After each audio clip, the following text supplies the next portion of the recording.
I'm officially welcoming everyone today to the Bonar Institute for Purposeful Leadership's webinar featuring our distinguished guest, Imad Abou Khalil. I will do my very best to introduce Imad. He has an impressive, extensive background and a wide range of talents and interests. Imad is an executive coach, a corporate trainer, and a corporate director. I'd like to note that Imad and I are associated with each other via our mutual membership in the Virtual Advisory Board.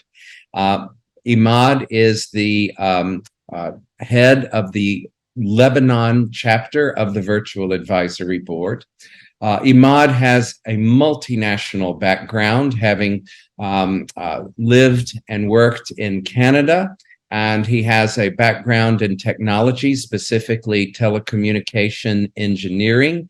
And now he brings the combination of soft skills and technology awareness into his journey in transforming people and organizations. He has an extensive leadership training background from Harvard Business School Online, the Institute of Leadership and Management in the United Kingdom, the Logotherapy Associate Diploma certification from the Viktor Frankl Institute in Austria, and many, many other affiliations.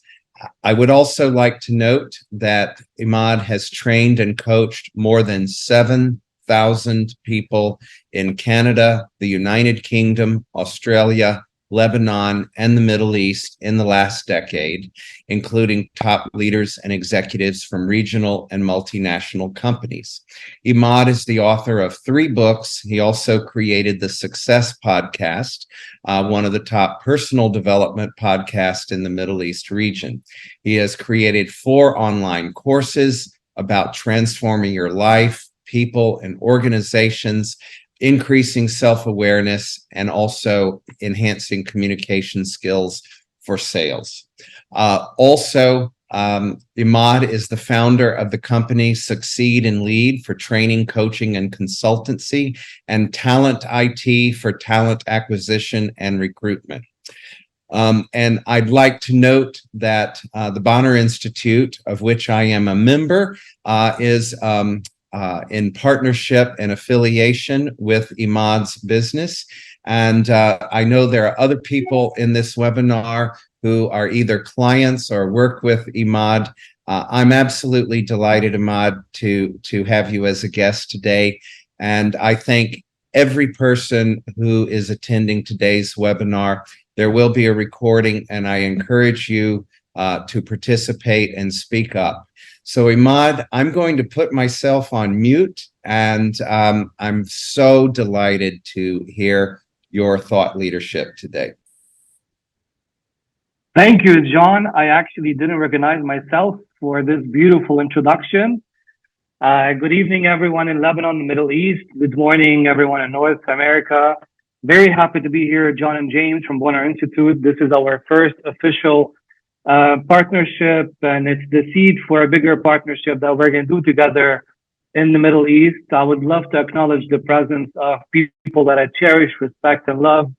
Without I'm gonna not use the names or doctors or nicknames. So Sharbel, George, Prinsa, Sandy, Hassan, Nasreen, Hussein, Mira, Hamad.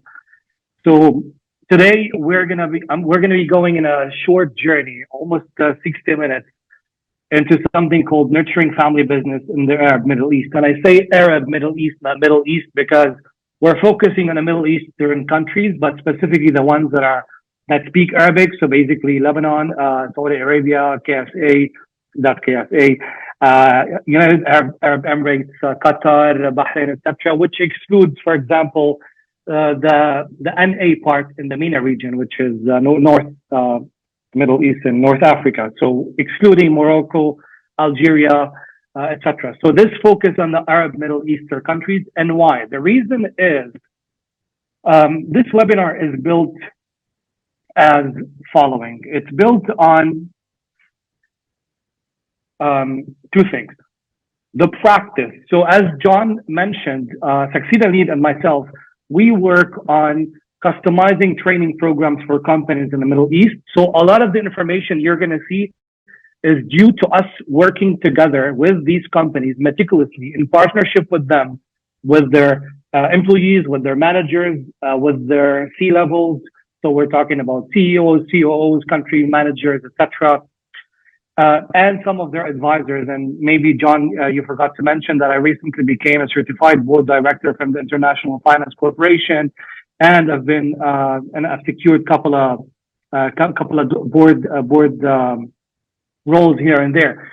So the information you're going to see here are not only based on research. I'm going to mention the research in a moment, but it's also based on a professional practice that myself have been doing for the past 10 years in all the countries that John mentioned, and also coupling the practice with a lot of theory. So where did the theory come from? The theory came from the last 20 years of research. Some of the research we conducted ourselves, and we're going to show you when we conducted the research of the company. The other research was conducted by some of the big four, such as Deloitte, PwC, EY, and a good friend of mine from the AUB, American University of Beirut, Dr. George Tamara, a good acquaintance of mine from the American University of Sharjah, Dr. Rodrigo Basco, and others. So I coupled all this professional practice from one side and theory and research from the other side to bring into you one of the most exciting webinars. And why am I saying this is one of the most exciting webinars? Because let me show you in a moment the numbers, the huge numbers behind family businesses. But before, I wanna play a little game with you. Number one, to make sure that everyone is and can hear me and connected with me. And number two, just to scratch your brains for a moment. But just a disclaimer, because of what everything is going on in Lebanon and the neighborhood, just in case this connection that gets disconnected, our connection that gets disconnected, mind you that I will log in from another Wi-Fi. So bear with me. You know, it's not so fun and rainbows out there. So just in case if I got disconnected, I will log in a few minutes from another connection. So that being said, when you hear the word family business, what comes to mind? Some people associate negative connotations to family business, others don't. But Rasha, Hussein, Prinsa, George, Hazmi, when you hear family business, what comes to mind? Just write down the first word, write it in the chat. The first word that comes to mind when you hear family business. I'm very, very curious to know what comes to mind. So heritage, as Meek said, heritage, what else? Sometimes people associate negative connotations and history, what else? Intergenerational conflict with high level of personal commitment, autocracy, legacy, what else? What if something negative? For example, I'm going to throw one of my own, nepotism, right? Wasta, pride, what else? Conflict, regeneration, what else? Resistance to change, what else?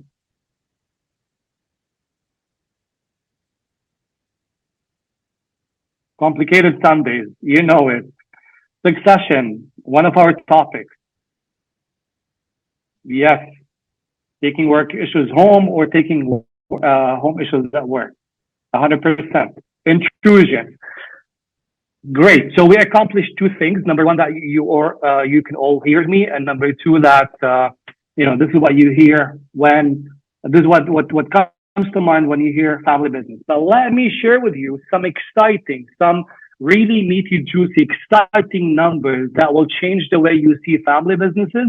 And maybe because I can see a lot of you work with family businesses. For example, I know that at least the Bonar Institute works with family businesses in the way that they support the advisory level, they provide trainings for that level. So family businesses, what if I tell you that family businesses in the Arab Middle East constitute up to 90% of all companies, employ 80% of the workforce, and contribute to 60% of the region's GDP? And this is not Imad, this is PwC report 2016. It's very recent. Again, the numbers might change a bit, but you can give it like roughly speaking, these are huge numbers. So when we say family business, this is almost every family out there in the Middle East, 90%, and 60% or 80% of the workforce works for family businesses. So I know that this webinar with the facts and the research will start changing your perspective about family businesses. Now, 70% of Middle East family business expect to grow in the next 2 years, and this is 2023. So 2023 to 2025, 74% of them are expected to grow. The largest family businesses, 500 family businesses, generate 8.202 trillion in revenue, and this is 2023. So we're talking about family businesses, and next time you or your friends say, I don't want to work for a family business, I want you to rethink it really well. And today, what I'm going to do is to offer you a really different perspective in working for family businesses and why you should, as an advisor, as a coach, as a lawyer, as a trainer, start thinking and reconsidering family businesses. 40% of Fortune 500 companies are family businesses. So if you think the family businesses wouldn't make it to Fortune 500, 40%, that's almost 200 businesses, 200 companies that made it to Fortune. And guess what? Some of them are names that you're familiar with. Walmart, BMW, Louis Vuitton, Nike, Tata Motors in India, CMA, CGM. These are family businesses, and the family owns these numbers to roughly between 46% up to 84% of the equity in the company are owned by the family. Now, this is a research-based definition of what a family business. I know that in your brain or your mind, you might think, well, a family business is simply a family that owns a business. But to be more scientific about it, I'm going to be using certain words. So any business where the family holds equity ownership that allows it to have some level of control over the strategic decisions of the firm. And why am I cherry picking these words? Because the word control or ownership from one side and management from the other side, I want you to focus on these two words. They're very important in the framework that I created, the framework that I'm going to show you today. They're very important in governance, which is, now it's a hot topic. So ownership from one side and management from the other side.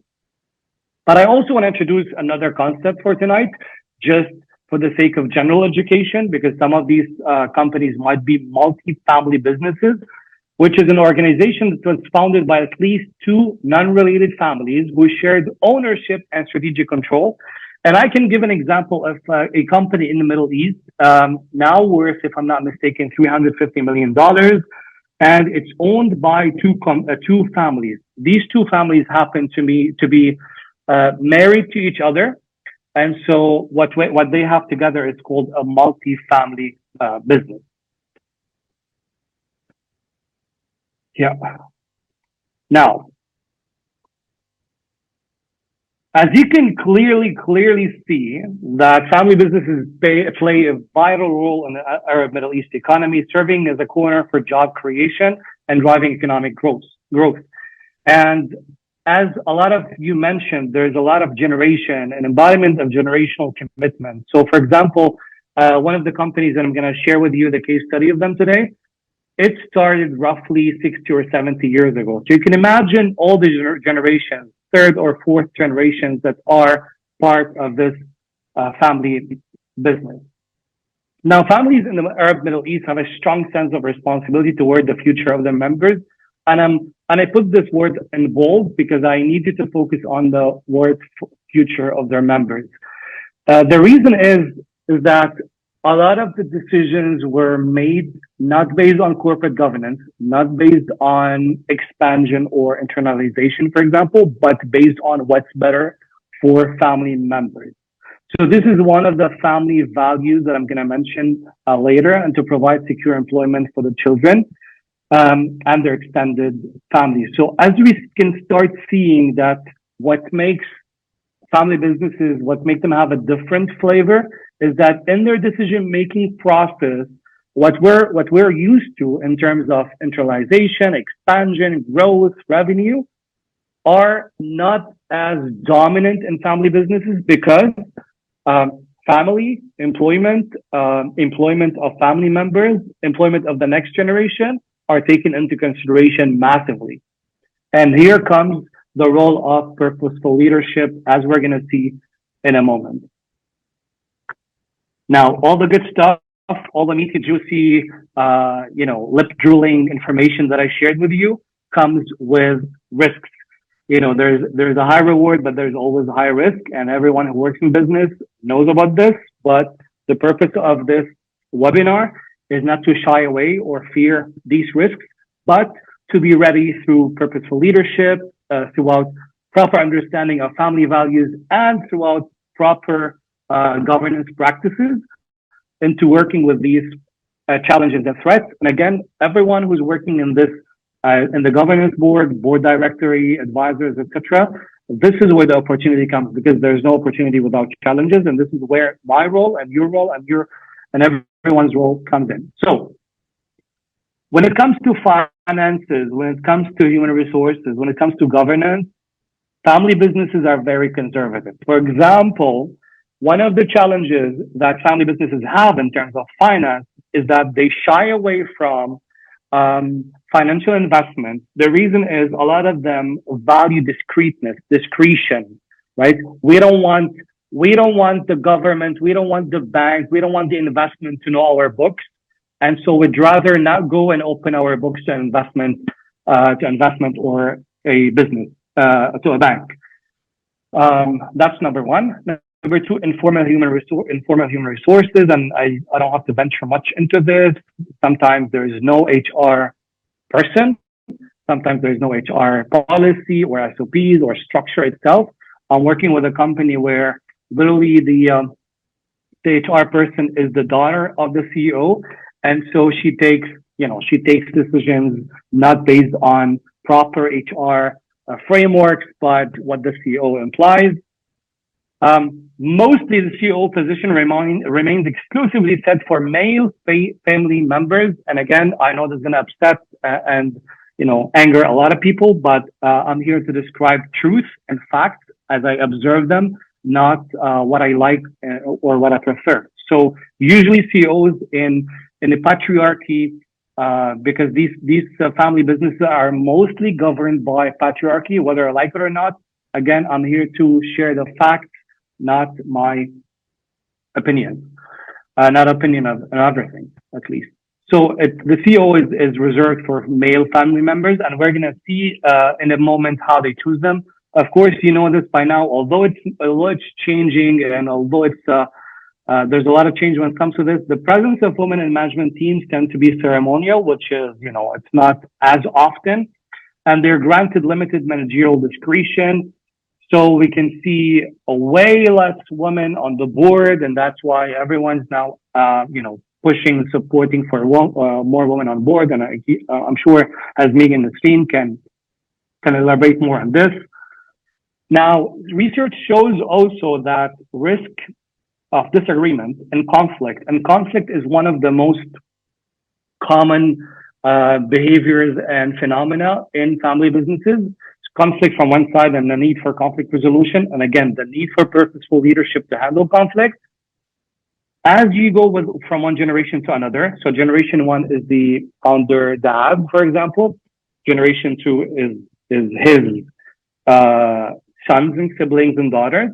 Generation three is the cousins and everyone else. Generation four is the sons of the sons and grandsons and the cousins and everyone else, and everything becomes messy. So with the generations, the risk of having more conflict increases.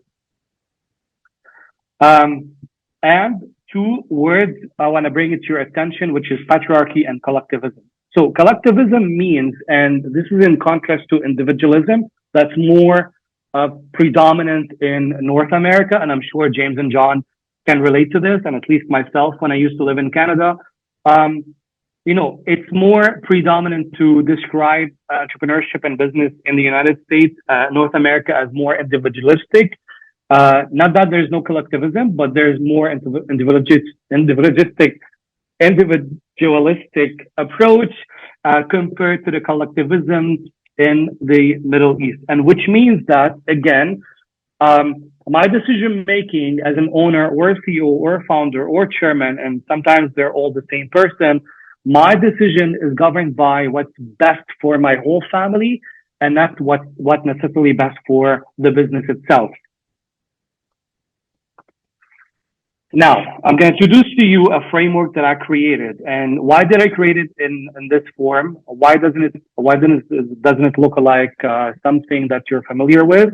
It's only because I studied esoteric studies and I studied symbolism, which is very apparent in my second book, Mysteries of Transformation. So I believe in symbols as a way to explain things instead of elaborating on them. The symbols make the work. So, for example, I'm very sure you can tell that there's some opposition between the black and white, which is usually the opposition between corporate governance and family values. Why is that? Because families want to sustain their family values, and then they perceive corporate governance as something that's going to take away these family values. So from a perception of most family businesses up until the awareness of now, up until everyone is now getting familiar with what corporate governance is, etc.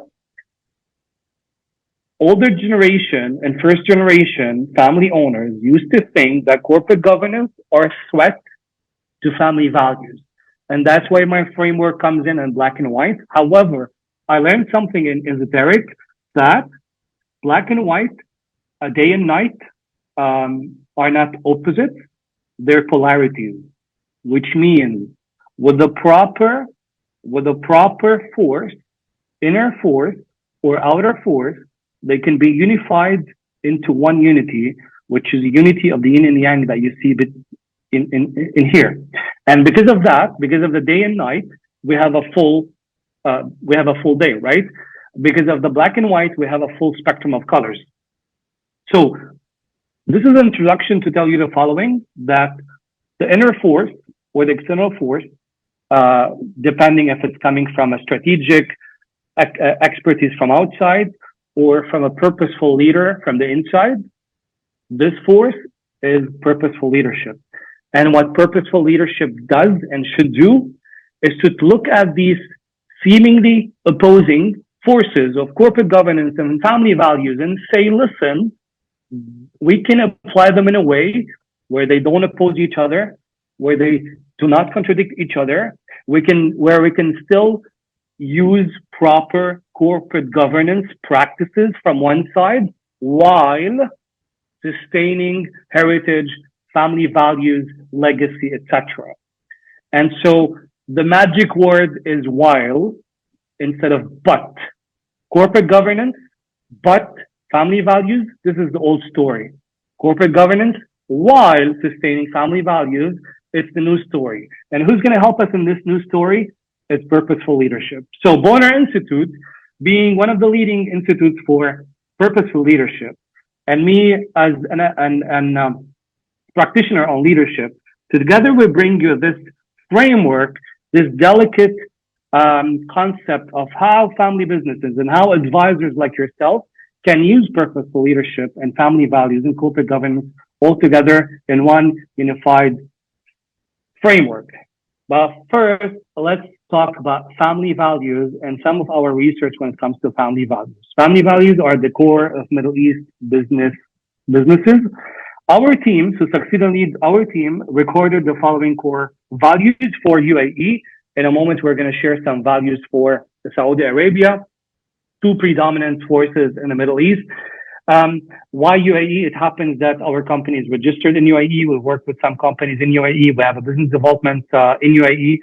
And how did we come up to all these values? What we did is some interviews with these companies we work with, number one. Number two, some research. And number three, for example, it's a good hint for you watching us, which is we went to the Ministry of Tourism of UAE on their website, and then we watched together 4 of their videos on why they're interested in the heritage of, for example, camel racing. Like they have camel racing in UAE. For example, oyster fishing, the falcon racing and falcon competitions, etc. And that was a good introduction, because whatever the Ministry of Tourism is showcasing on their website is whatever UAE wanted to show the world, right? So we went there again, plus research, plus our interviews with the companies we work with, and we came up with all of these values that were repetitive somewhere or another. Now, I emphasized by bold couple of words that make sense to you. So competition. It's no wonder that UAE is trying to have the best, the biggest, the tallest buildings, businesses, etc. No wonder that UAE was the first, if I'm not mistaken, Arab Middle Eastern country to go to the outer space, etc. Learning, for example, UAE is pumping trillions of dollars for learning, development, for education as well, and so does Saudi Arabia. Tribes. Some of the problem of experts and corporate governance advisors, etc., is that they don't understand the tribal way of thinking of UAE people or Saudi Arabia people or generally in the Middle East. And so instead of trying to learn it, understand it, and work with it, they fight it into implementing the corporate governance. And again, I'm going to step backward to say a proper purposeful leadership is understanding and sustaining their core values while applying and integrating contextual and culturally valid corporate governance practices, if that makes sense. Now, moving from that to family business values. So these are, generally speaking, family businesses values. We went from family values to family business values. The difference is the ones I mentioned are family values, cultural values, societal values.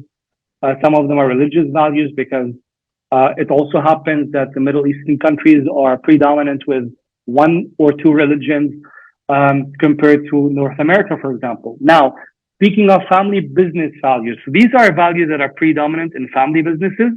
And for example, mutual obligation means I'm your dad, I'm generation one, you're my son, you're the CEO, you have a mutual obligation to obey me as your dad, because you inherited the company from me.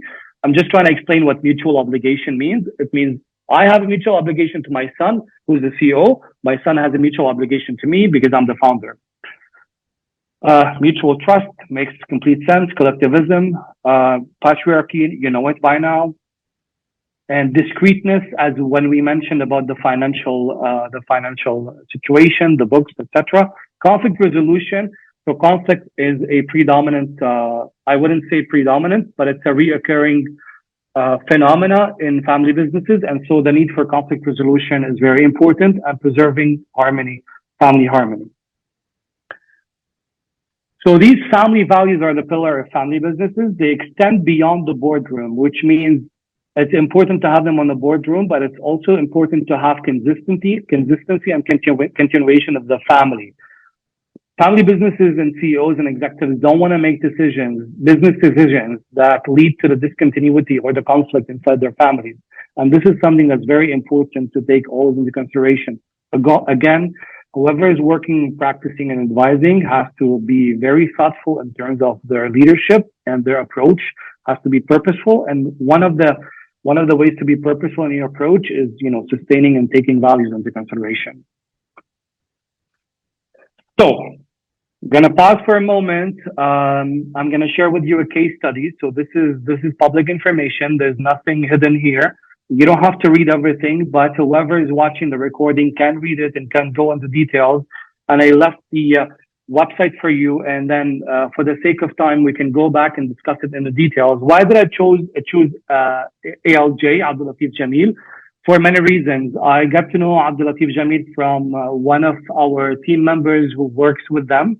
And so I got insider information about what they do. I got very interested in what they do. And then it happens that Hassan, who's a member, who's also a member now in VAB, He's also one of my clients. He works for a company. He's the country chair of Kuwait and Qatar for a regional company called Genfarm, which started the Lebanese company. Now it's a regional company, and it was acquired recently by ALJ.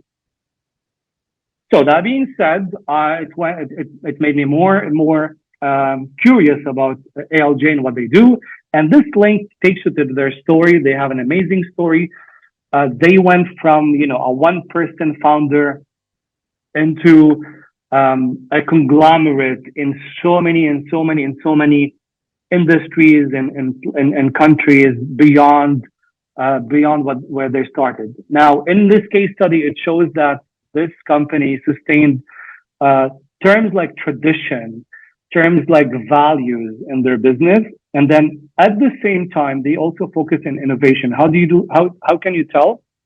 If you look at their story and how they went into certain businesses and how they also adopted and acquired, acquisition and merger are some of the predominant phenomena in businesses, generally speaking, and in family businesses. So they made certain decisions that kept their traditions and kept their values. Again, whoever want to go further, they can check their website. This is not a paid ad. It's very genuine. I'm going to take a moment to catch my breath and see if anyone has a comment or anything to ask before I move forward. Well, Imad, this is John. I actually do have a comment I'd love to explore with you in greater detail in the future. The history of corporate governance actually dates back around 420 years to the Dutch East India Company. It's very well documented that it was created to manage risk. But when the first incorporation statutes were passed in the colonies in the United States, corporate governance actually had to serve a public purpose, recognized by the legislature, public good. And when you showed me the yin and yang symbol, I would love to revisit that, because in the Western world, there's a big debate about what is the role of ethics and morality in corporate governance. And it's also in sort of a Venn diagram and the very complex relationship of it to corporate governance. So I just noted I'd love to explore that with you in the future. I think there's a lot of rich detail to look into. Excellent. And I want to take a moment to invite everyone on the call, if they can, if they could, if they're not driving, if they're not in their bedrooms, so to open their videos, to show us their beautiful faces and smiles. So and you can always unmute and put something in the chat feature. You can unmute and just speak up, or use the chat feature as well. We love dialogue. Yeah. Now I went from one part of the yin yang to another, which is the corporate governance, and let me share some with you. So as you know, I mentioned in the beginning the concept of ownership versus management. So what does that mean? Ownership means I own the company, my kids will own the company as well, and they will manage the company as well. Now, ownership versus management, or in the eyes of corporate governance, means I can own the company, my kids can be part of the board, part of some managerial positions, but they don't have to manage all the company. We can bring other experts who are non-family members. And this is one step towards corporate governance. So effective corporate governance includes clear roles, responsibilities, mechanisms for conflict resolution, etc. Now, when conflict happens between family members, this is one of the reasons why you need corporate governance, because you don't want to go home and solve it with your dad. And again, why am I saying that? Because it's predominant that these family businesses were started by men, and it's part of the system of the patriarchy to succeed them, so to do succession planning for men. But things are changing, which is a great sign. So one of the positive things about having corporate governance is that when conflict happens, even between family members, The dad or the family doesn't have to resolve it, although they could, because there's something called family council, for example. But they can go to proper conflict governance, corporate governance, conflict resolution systems, frameworks, etc. If they're employees who are family members with a conflict, they can solve it with the HR. If they're executives who are family members that have conflict, you can solve it with the board, etc., etc. Yeah. Now, also, one of the reasons corporate governance is important for family companies, and I think this got the attention of a lot of people, is the internalization, which is how do we take this company from one country to a couple of countries in the Middle East to international companies. We're going to see in a moment one company does exist in more than 20 countries. The other one does exist in more than 30 countries. This is internalization, but internalization means that more non-family members will become part of the company, and this puts family values at risk, heritage, legacy at risk. So again, the conversation, how can we balance this? And it's again the conversation of purposeful leadership. So Imad, I'd like to just note, Mohammed Fahali has raised his hand in the chat feature. Mohammed, do you have a comment or question? Actually, yes. Thank you, John. I got my attention. I have worked for banks here in Lebanon, and Imad and everyone who's from Lebanon knows that irrespective of the size of the bank, they qualify to be family businesses. And I have discovered the same thing. We have the situational leadership. There is something called, and probably it's my own creation here, situational governance. They want to practice governance when it suits them, but they don't want to when it doesn't suit them. And as far as ethics is concerned, they have a tendency to cover up for each other, even at the expense of hurting the business. And the third point, conflict between family members always spills over to lack of efficiency in business operation.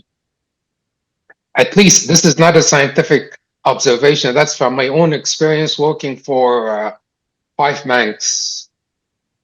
So that's family business as well. I do agree with you, Muhammad. It's a good observation. And I think a lot of the people here who lost their money in Lebanese banks, including myself, agree with you. So there's nothing really to venture into more.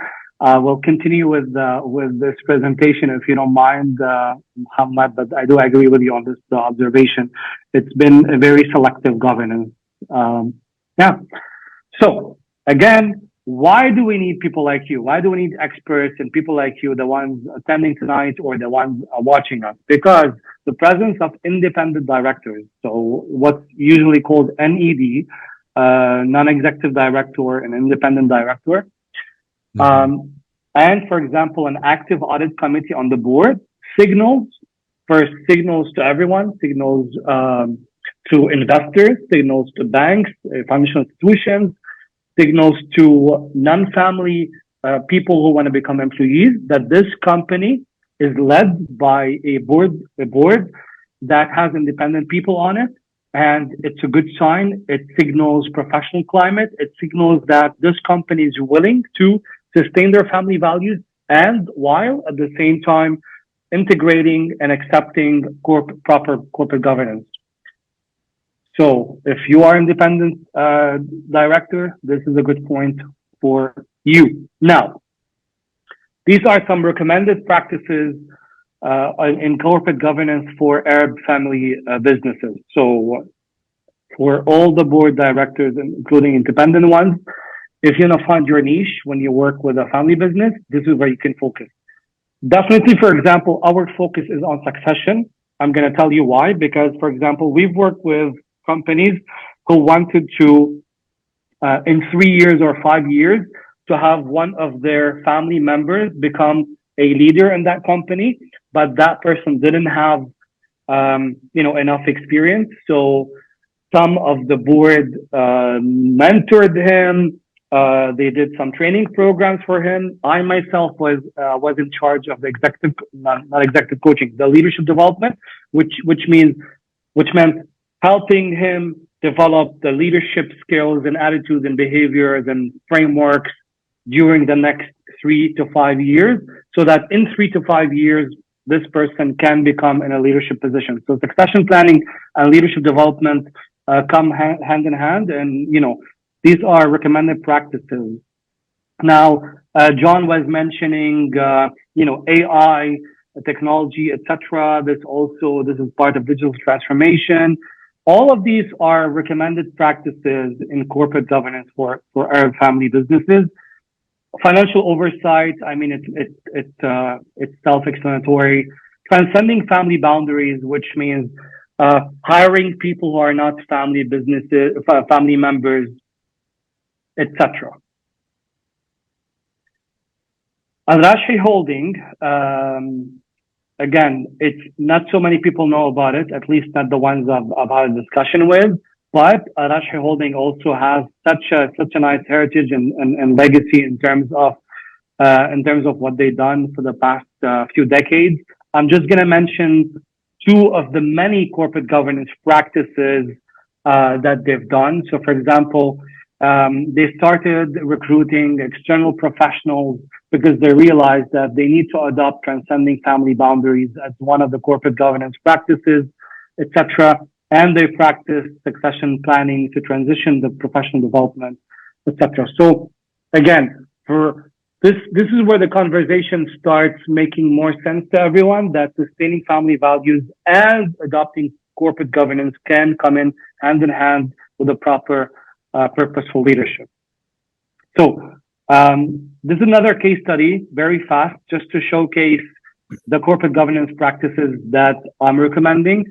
So Al-Hakair Group, they're like leading in hospitality and entertainment, started in 1975, and now they have 92 entertainment centers, 35 hotels in KSA and UAE.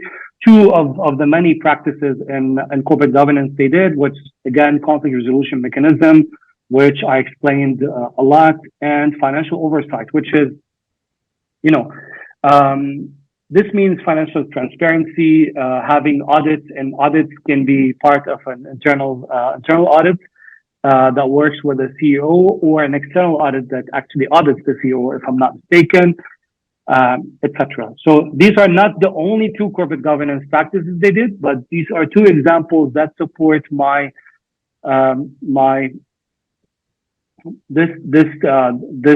recommended practices for corporate governance. Any questions before I end it with purposeful leadership? And feel free to put questions in the chat feature or just unmute and speak up. And we love comments and questions. Makes everything more interesting. Definitely. So as you can tell, the purposeful leadership is the glue that puts everything together. It's the linchpin of successful family businesses in the Middle East. And it glues family values and corporate governance, as I mentioned before. It goes beyond conventional management practices. It really thinks and takes into consideration the family values and has a deep understanding of family values. And this means that not only do I have to understand the cultural, religious, and societal values of the country I'm conducting the work in, I also have to understand the family values that establish the company itself. So I go from a macro understanding of values into micro understanding of values in conducting my advisory or my leadership. One of the many practices of purposeful leadership that I mentioned was succession planning, and now it makes sense to a lot of you. Although it's a prerequisite, the first prerequisite in the system of hierarchy is to choose someone for succession planning. Someone from, and I know Hasmeeg and a lot of people won't like this, but again, I'm here to display what has been a fact for now. So choosing someone who's from a nuclear family, strong preference to be a male, and it's also based on some relational considerations. So for example, how often did they visit the company since they were young? How often? Because that means that the other family and non-family members got accustomed to them. Because if I'm a male who's part of the family, nuclear family, and I'm the eldest, and I also have another brother, sibling, and that brother used to visit the company or work for the company for a couple of years, or worked outside the company for many years and came back to work for the company, and everyone is used to him, that gives him a relational preference. Yeah. So one question I have, Imad, Yeah. do businesses in the Arab Middle East change significantly in purpose and internal dynamics when they list on a public stock exchange, or do they avoid listing on a public stock exchange because perhaps stock exchange listing rules require more stringent standards for governance, or perhaps in the Arab Middle East, the listing rules are different? I'm not sure, but I'm curious what the dynamics would be. Definitely, there was more reluctance and resistance when it comes to this, because, as I said, they have to open their books. That's one of the reasons, and they have to bring in other expertise from outside, which was common as well, but it wasn't as common. Now we see it. Now we see it more often, that with a proper practice in leadership, with a proper practice in governance, a lot of these Arab Middle Eastern countries are more open to be listed, to be public. I'm just curious, what about government policy? For example, suppose that your country's government wants to create an innovation infrastructure in terms of the legal and regulatory infrastructure, the educational system, the venture capital system, financing system, etc., and promote innovation in the entire country as a policy, so that there is either more competition with businesses in countries outside the region that have a different value system, different corporate governance structure, different innovation infrastructure. How is that handled in terms of government policy? I can think of several examples in the merger and acquisition context, but I'm just curious, is government setting policies in these regions that are forcing change? Yeah, definitely there were less governmental initiatives and policies in the Middle East when it comes to this. Now they're more common, number one. Number two, some of them are kind of enforced. For example, Saudization in Saudi Arabia means that companies have to hire a certain number of Saudis in their companies. Some positions have to be held for Saudis. That's one example. Another example is, I would call initiatives here and there by the government to push a certain, for example, industry, like when it comes to innovation, like you mentioned. I wouldn't say there's a full-on stringent policies when it comes to, for example, having specific number of independent board members who also happen to be a woman yet. So it's a work in progress. Mind you that businesses in the Middle East are on average 40 to 50 years old. On average, some are 30, some are 70, but like on average are 40 to 50 years old. So it takes some time, but we know for sure that it's getting there. Thank you, Nasreen, for attending. Yes. So yeah, I will go ahead with. Yes. I mean, also another practices of the leadership, purposeful leadership, and I'm also finalizing this for now, is employment and talent acquisition. A purposeful leader has to take into consideration that employment must not only be exclusive for family members. We have to employ talents that are apart outside the family. Now, there's a concept which is nepotism, and I want to share it in a positive way for you. Sometimes nepotism, and I know a lot of people wouldn't like this, but I wanted to take a step backward and to start thinking about it. If you had the chance as an HR or learning development or manager to choose two people that have the same competency, the same skills, the same experience, the same academic education. One of them is a family member and one of them is not a family member. Which one would you choose? Now, this is called nepotism if you're choosing a family member, and that's fine, but it could be positive because it combines two things, corporate governance and family values at the same time. But again, I'm putting it out there to start rethinking what can happen when you combine two things, family values and corporate governance all together. Now, when it comes to employee, yes. We have a very interesting comment and question in the chat feature. And Sandy, I hope I pronounce your name correctly. I'm going to do my best. Sandy El Chahar. And Sandy's question and comment is, in the context of a family business and corporate governance, how should one handle the situation when a family member, like the owner's son or member from the next generation, expresses a lack of interest in continuing the family business legacy? This can be emotionally challenging for the owner, who may have dedicated their life's work to the business. What are the best approaches to addressing this scenario while respecting the family member's aspirations and simultaneously preserving the business's legacy? I will answer Sandy's beautiful question in a moment because I want to build it on what I'm going to say next. Okay. There's two types of commitment when it comes to relations of employees in a company. Effective commitment, which is there's a congruence between the firm goal and my goal.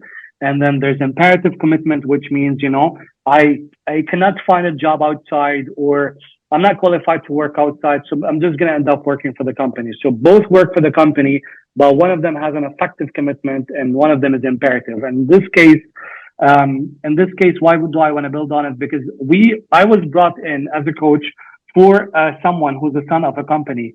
I was the son of the company, and the owner brought me as a coach to actually convince his son to work and to become to succeed him, to become part of the company, the actual CEO. And so they wanted to work with me on a succession plan where his son in the next 3 to 5 years to become the CEO, and they were serious about it. And the first thing that came to mind in my head, you don't have the consent of the son, right? As Sandy mentioned, the son doesn't want to be part of the company. Very simply, he had other plans. He had plans that are completely different, even from the industry that the company conducts their work. And so I met with him. He had different plans. He wasn't even interested. What I tried to do wasn't to convince him to become the next CEO, wasn't to work with him first. What I tried to do is to work with the dad, the generation one, and to try to find with him other ways. Because as I said, one of the ways for grooming in the succession plan was to choose one from the nuclear family who is male and who's the eldest. And this person was that. And so what I tried to work with the dad was, listen, what options do you have and why do you insist that your son continues with the company? And his answer was, well, I don't trust strangers to manage my company. That's number one. Number two was, this is how I'm rewarding my son. Some people reward them by giving them money, giving them wealth, giving them whatever, giving them property. I'm rewarding my son, my eldest son, by giving them a company. Right? So there's mindset, and it's truly rooted in family values. And I didn't come to him and say, listen, screw you and your family values. What kind of thinking this is? I tried to work with him and to try to find some space in corporate governance. For example, would you be interested in having your son on the board, offering family related advice along your side on the board until he learns, just as an advisor, and then based on that you can start grooming a CEO that could be part of your family or extended family, or could be someone outsider who can manage. So I started introducing the concept of management, not just ownership, etc. So that's one approach to it, at least from my experience. I'll be more than happy to learn and hear if someone has another practice that they tried. I don't want to bring in a very theoretical framework.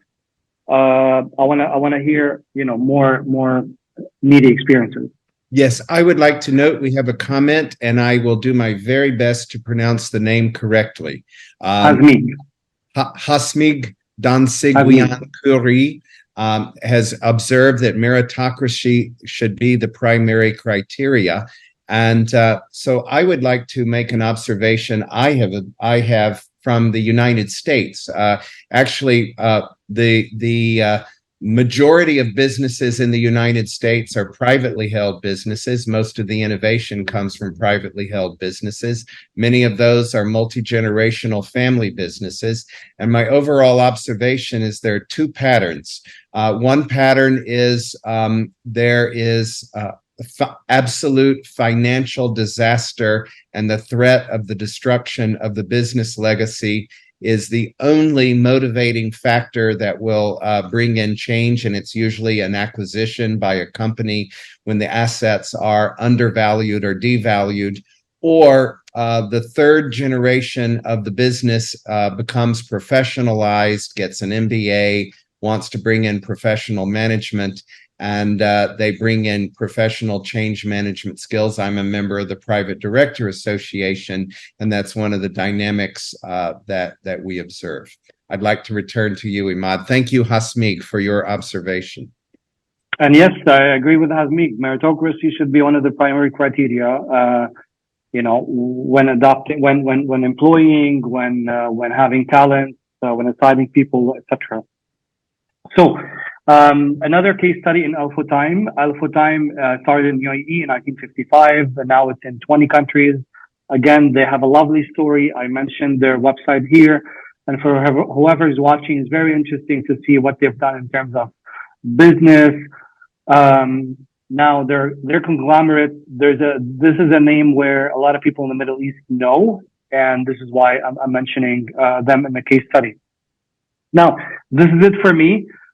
This is my LinkedIn for whoever want to get in touch. I guess we're all in contact together. This is my email and website. But anyway, I'm going to stop sharing, and I'm going to give it back to you, John, to see if anyone has a final thought and final question. Hopefully this was somehow enlightening or added value to the information or the expertise that you have.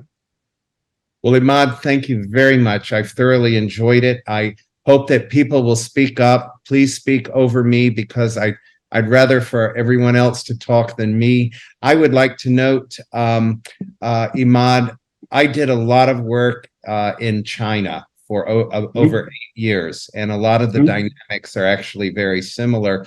Did a lot of work in Japan, Taiwan, Singapore as well, and there are a lot of similarities. And in the United States, family businesses have a lot of these dynamics. Startup businesses, even though the individuals who found the company are not related, the companies exhibit family business dynamics. So the problems and challenges are common. We are at the end of the hour, but I ask anyone please to speak up with your comments and questions. We still have a few moments, and then we will have to exit our excellent webinar. Mohammed.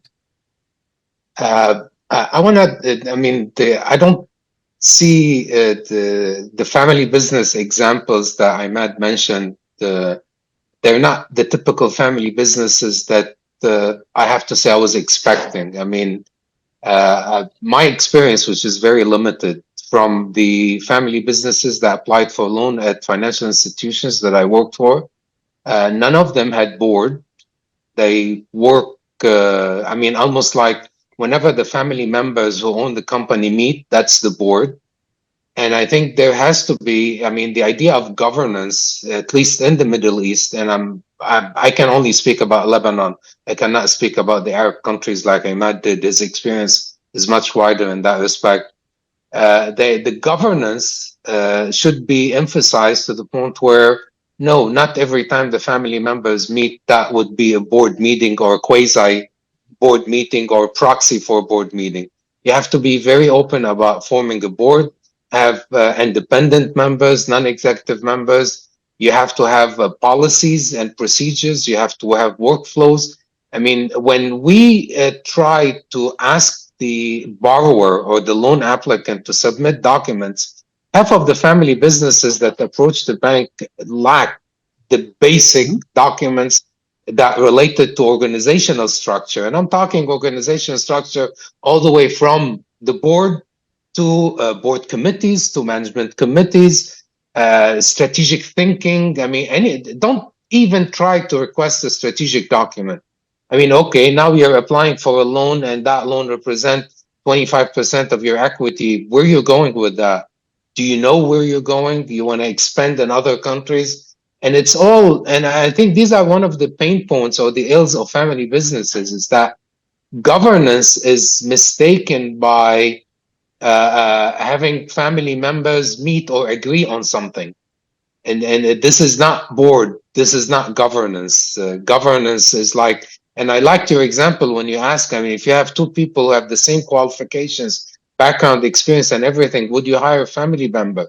I think there is a more to gain from hiring a non-family member, because you're not contaminated. And I'm carefully using this. You're not contaminated by family values. And here, picking up on what John said, probably you are the agent of change as you come from outside, because you've been, you have a different mentality, different values. And what's wrong in injecting new values and family values? And I don't know how true it is that most family businesses, they disappear by the third or the fourth generation. I really don't have accurate data on that. Statistically, only 15%, only 50% stay by the third generation. And I agree with all what you said, Muhammad. That's why the importance of having proper corporate governance. And that's why I said that there's a reluctance and resistance to open the books. And that's why many of them, when it came to finances, they couldn't have any investments or any external investors because of that exactly. But again, from practice, my approach was to approach these companies from, from a purposeful leadership and understanding their values and not opposing with them, and bringing that to their perspective instead of forcing corporate governance on them. Now, when it comes to the case studies that I've mentioned, yes, they're not your typical, but that's exactly what makes them successful, is that they actually, use proper practices in corporate governance. For example, these companies have, of course, the chairman as one of the generations. So the chairman belongs to the same family. However, they have independent board members, and you can see it on the website. They have independent board members, they have non-executive board members, and this is essential. We can never ask them not to have board members who are family, but what we can ask them for sure is to have independent board members based on meritocracy, etc., etc. So I would like, and if I may, sorry, yes, go ahead. a small point to what you, John, mentioned earlier about why they don't enlist family business and what have you. Imad said that family businesses in the Arab world probably 40, 50 years old. Stock markets in the Arab world, it's not even 10, 15-year-old.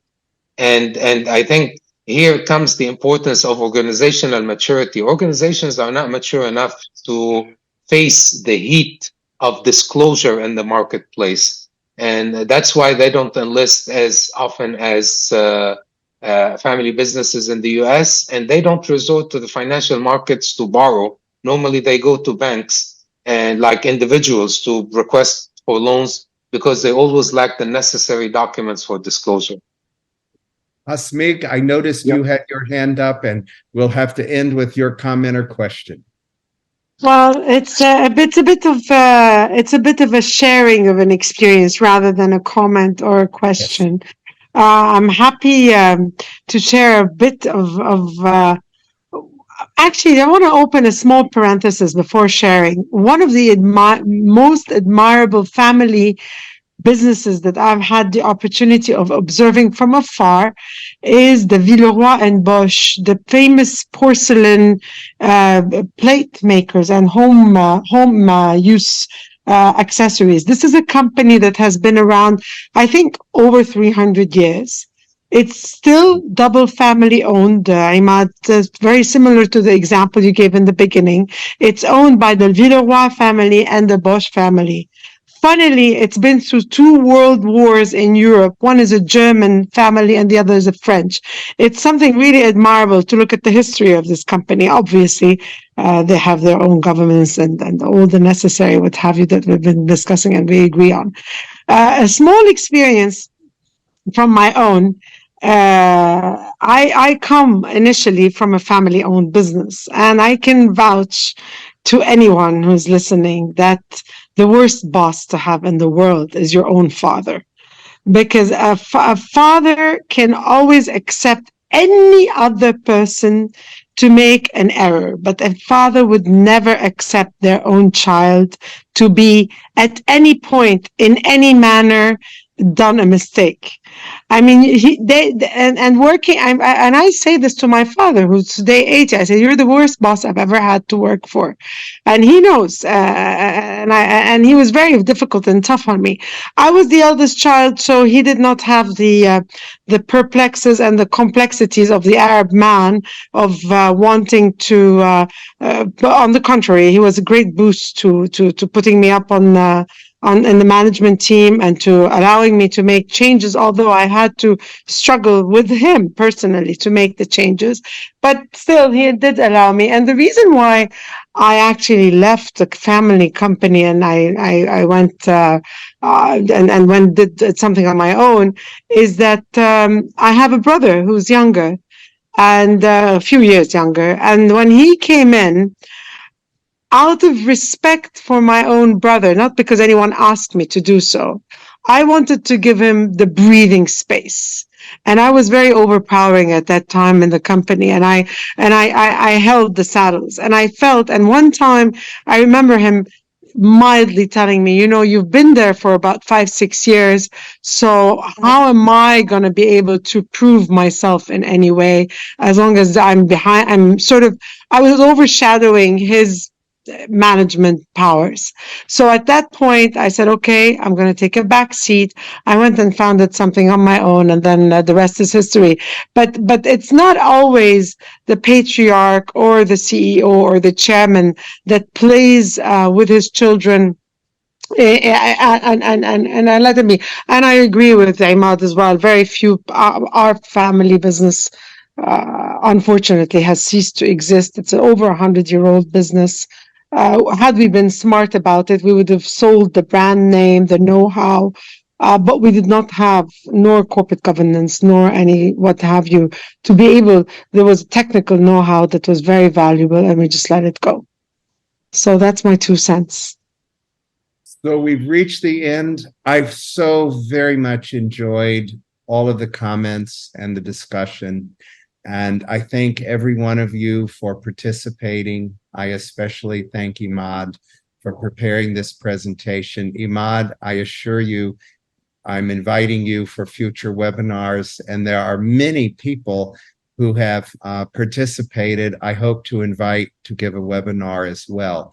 There's a lot of wisdom and insight in the participants in this webinar today. Thank you for participating, and please stay in touch. Thank you again, Imad. I look forward to speaking with you. I wish the very best of good health, success, and happiness to everyone today.